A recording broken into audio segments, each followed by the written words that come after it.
Hi, welcome to another episode of Exceptional TV with me, your host, Alex Granger. Today we are speaking to Robyn Christie. She's a speaker, a thought leader, a guru specifically in the travel industry, and we will be speaking all things women empowerment, women leadership. So let's get to it.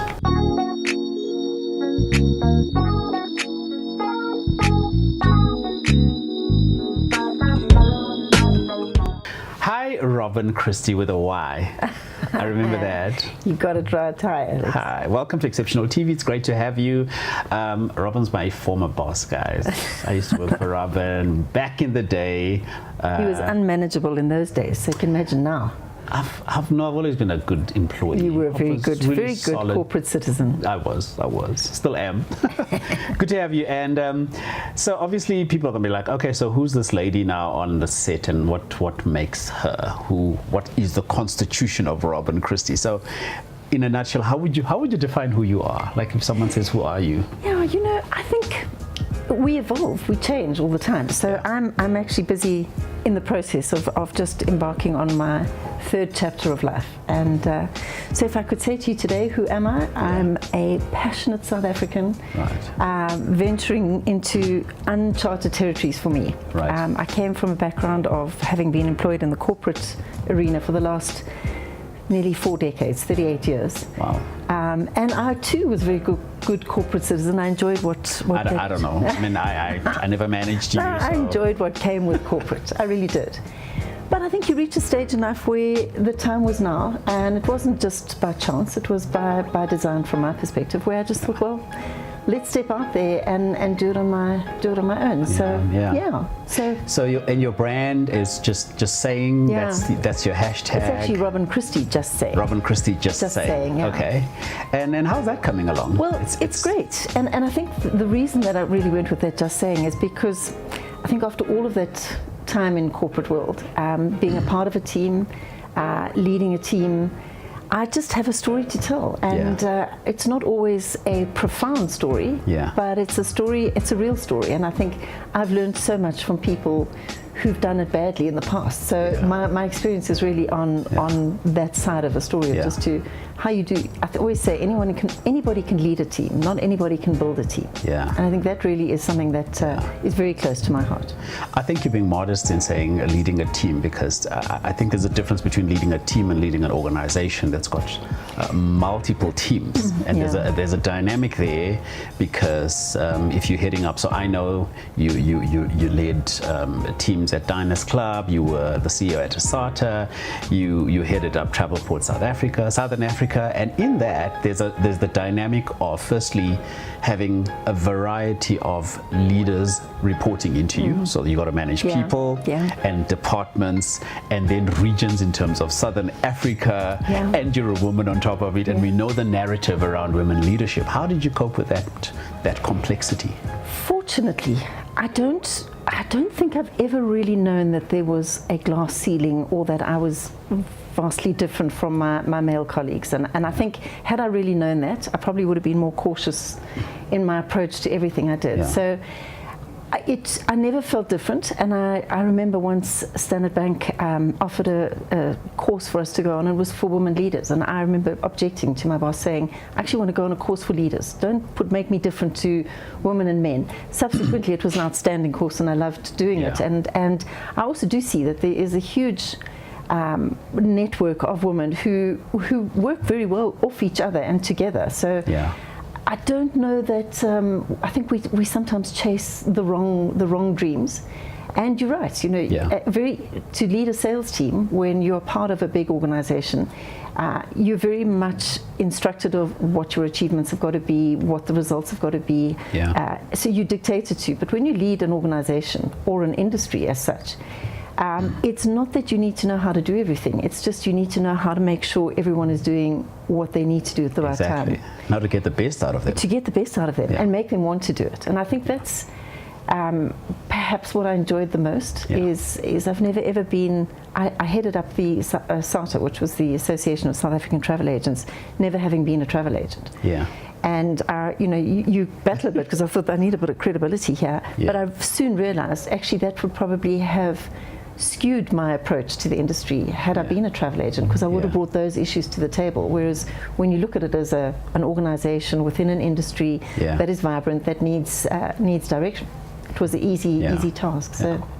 So one of the challenges, and I know you mentioned earlier that when you were asked to go on a Leadership for Women program, for you it could have been, well, look, I just want to go on a leadership program. But if we're honest with the South African narrative around leadership, or even the speaking industry for that matter, it's very male dominated. It's very male white dominated. I think even in the women leadership space, there's the males, then there's the black males. Not the black male like when someone's like, okay, there's the black males, and then there's women, but within the context of women, there's white women and there's black women. Exactly. There's older women, there's younger women, there's emerging middle class women who want to participate in this space. Do you find that the challenges for women to be in leadership is you got to work extra hard to prove yourself over? And do you think, I mean, you're a white lady, do you think it's harder for black women to express themselves in leadership more than a white woman, and even more so than a white man? Yeah.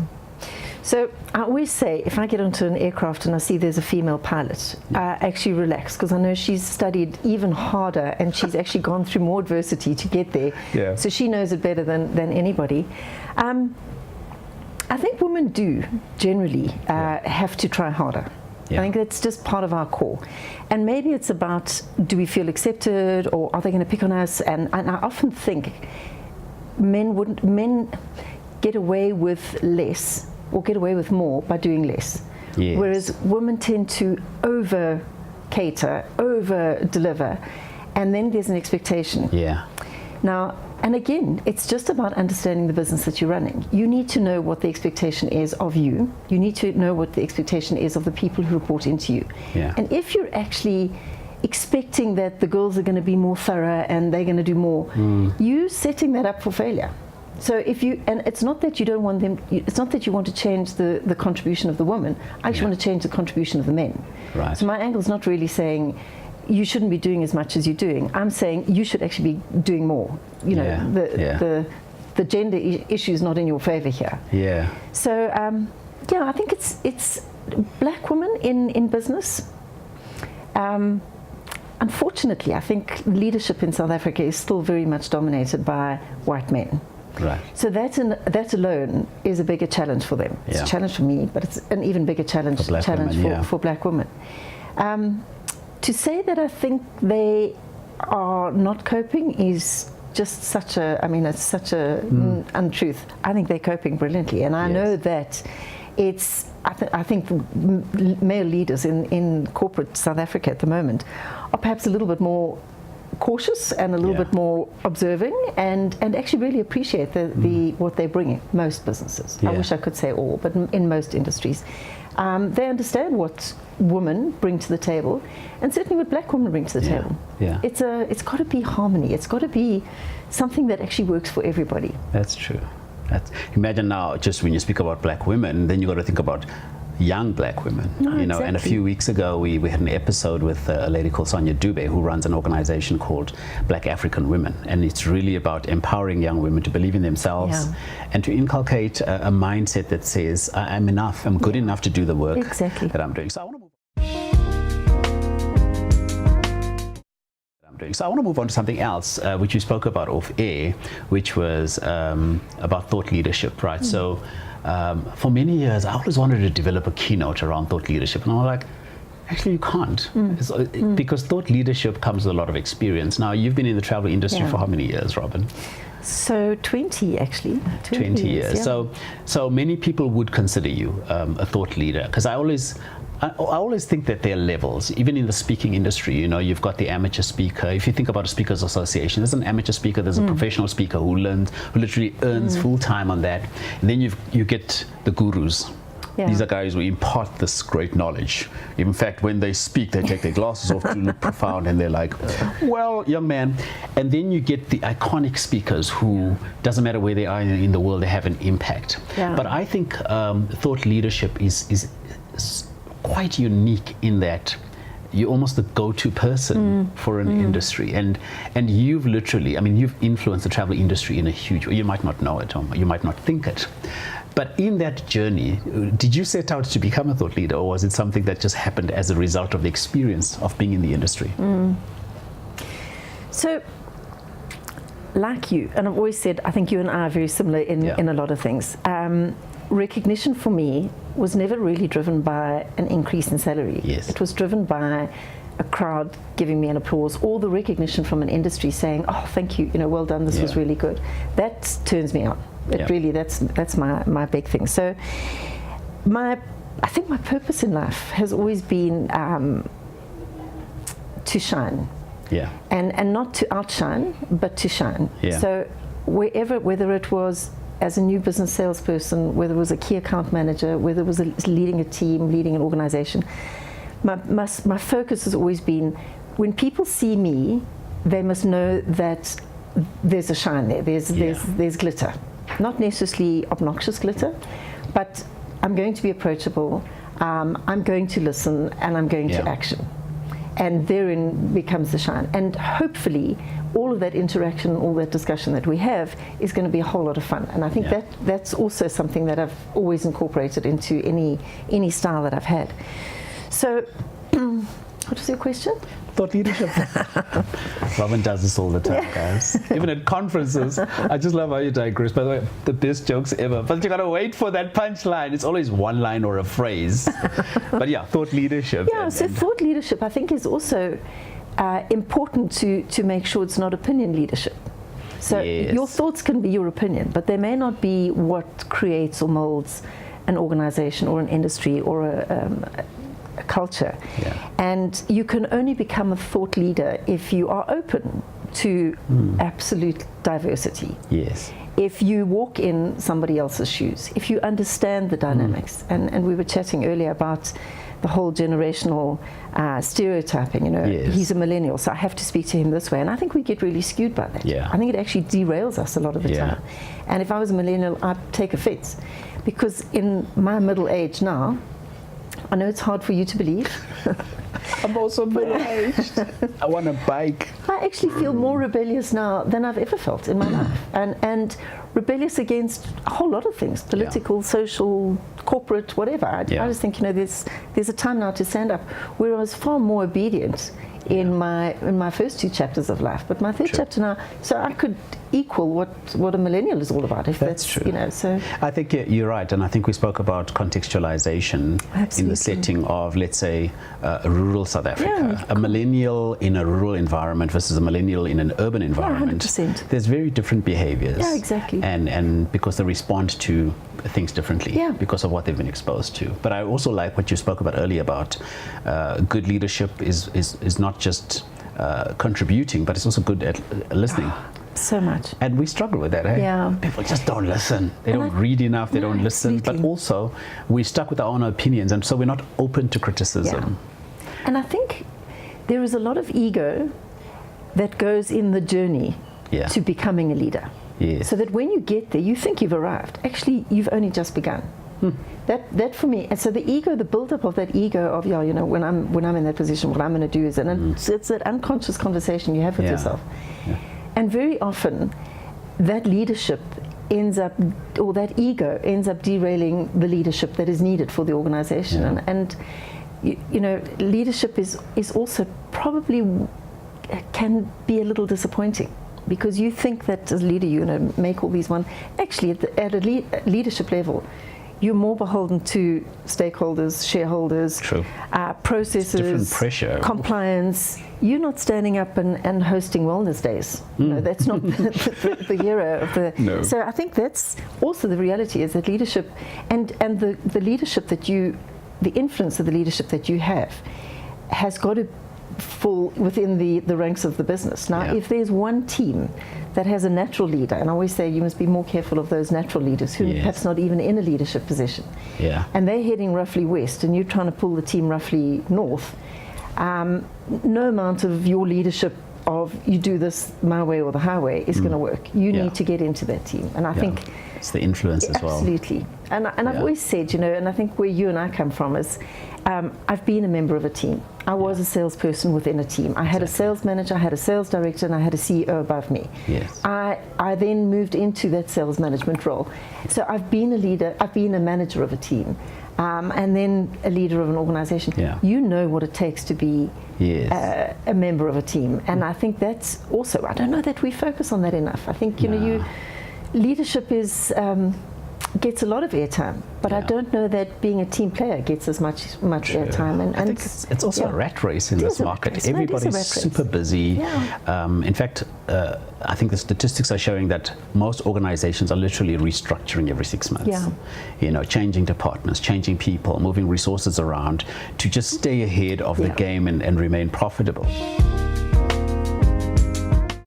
Absolutely. So 2 more things. Can I add something to that? Yes. I think what happens then is that because of the uncertainty in the market and because of the changing dynamics, people become vulnerable. And Brené Brown speaks about vulnerability very beautifully. And she talks about we then find ways to numb that vulnerability, because vulnerability is such an exposing thing. You think, I don't want to be vulnerable here because then they're going to know I'm weak. It's actually nothing of the sort. And I think that's when true leadership comes in, when you actually know your vulnerabilities. You address them and you work with everybody else to meet them. So I think it's such an important thing, and it's something that I'm very passionate about. I love talking about that. And as South Africans, we are very vulnerable. Go and watch that YouTube talk. Brené Brown, right? On vulnerability. Amazing. I think it's the 3rd most watched TED talk I can believe it, ever, after Sir Ken Robinson and Simon Sinek. So just 2 more things. One, Robyn Christie just saying. What inspired? I mean, that tagline's quite catchy. I love it. I really do love it, and it really was because I think I have a story, and I know I have a story to tell. And it's almost like a talk show, by the way. It is. And now, Robyn Christie just saying. Could be, hey? Can you do that for me? I could do that. I need an intro. That's it. So I think it was really because of the fact that I feel that there's so much going on inside of me, and so much that I've really gleaned out of being in the corporate world. And I've worked with amazing people, amazing teams. Absolutely. Yeah, she has worked with amazing people. And the amazing people. Sorry, the room's not big enough for both of us, I'm afraid. Spear would be saying, Spear! My turn to say, And I'm really pleased to say that my days in going back into the pharmaceutical industry, where I really started out, I'm still friends with people out of each of those industries, and not just people that led me or people that were my peers, but teams that worked with me. I mean, I still see the Diners Club girls, I still see the Asata team, I still obviously very involved from a travel port perspective, and that I love, because that really does say, it's those were the stories. And whenever we get together, there's always reflection on stories that we experience, and you just, it always surprises me, and it shouldn't. It's just how much of an impact you make on people's lives, no matter what stage they are at their lives. So you remember Nadima. I mean, we knew Nadima when she was just a sweet little thing. She's now a mom of 2, this most capable manager, managing herself. Teams. It's just, and it's so rewarding. It's just such a, that's what gives me that wonderful ego. Finally, before we ask you about these 3 nuggets, Robyn Christie just saying, book. I mean, it sounds like a title of a book as well.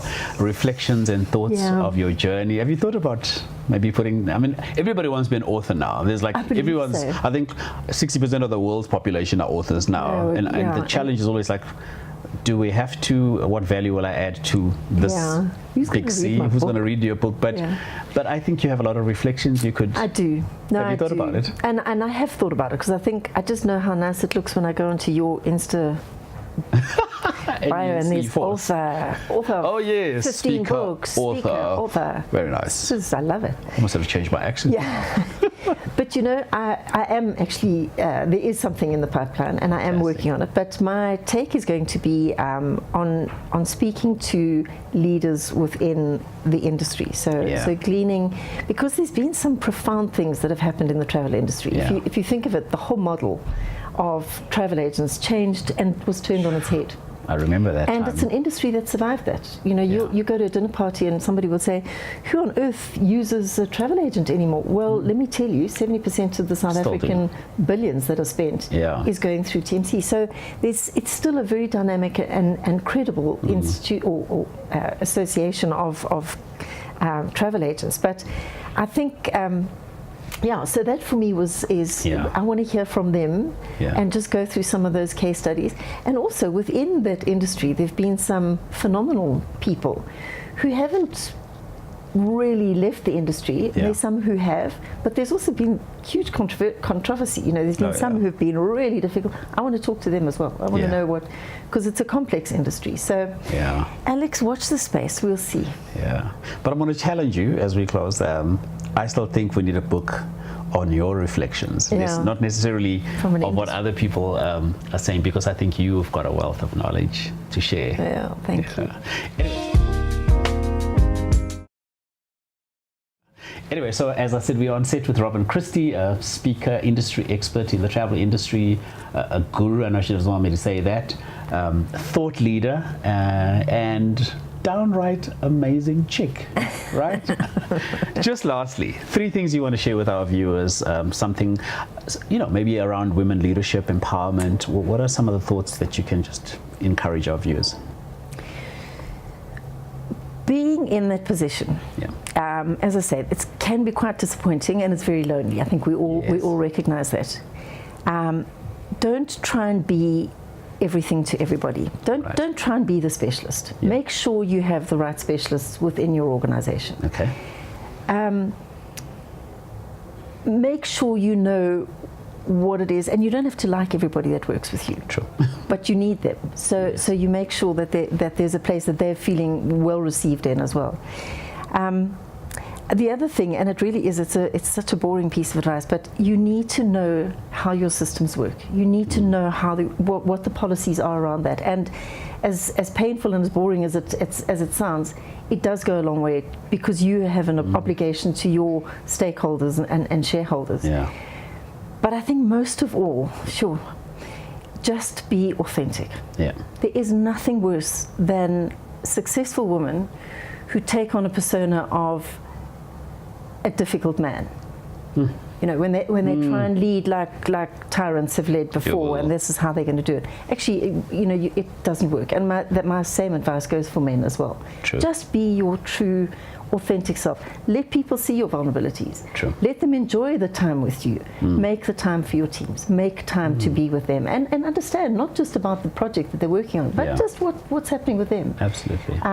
Those things go such a long way to actually building that authenticity. Yeah. You know, I went through some personal, as we all do in life, and I just remember thinking, how am I going to get into the office on Monday and say, guys, just getting divorced? Because it was such an intensely personal, but I couldn't expect them to treat me as they'd always treated me, and for me not to burst into tears. So I walked in and said, okay, we got news today, I'm getting divorced. They asked all the questions, we cried, we laughed, and we moved on. And together, it wasn't something that, I know it's deeply personal, and it really is how different people believe, but they knew that was me. That was my authentic me saying, okay, I might lose my nuts in the next couple of weeks, but this is where I am. And I do believe that people actually appreciate that more than anything. I think so too. And you've endeared yourself as a result, because you were true to yourself first and authentic. No, what they see is what they get. It's not a facade of some sort, faking it until you make it. We just be who we are. Too late to fake it anyway. Robyn, thank you so much for being on set with us. I really appreciate your time and making it all the way out here in the boondoes of Sandton. It's really been great having you on set and for sharing your knowledge and expertise. A great privilege. So thank you for being with us. Alex, it's an absolute pleasure. And I just want to add how really proud I am of you, and because I've known you for a very long time, and we've kind of walked a journey together. But I'm immensely proud of you. So well 90s, done. Eh? Sure. It's been a long time. The naughty 90s. Anyway, that's it, guys. We've been on set with Robyn Christie, and so you guys need to do the things that need to be done, and also follow her career. It's Robyn Christie Just Saying. You know how to get in touch with me by now, and until the next episode, I'm out.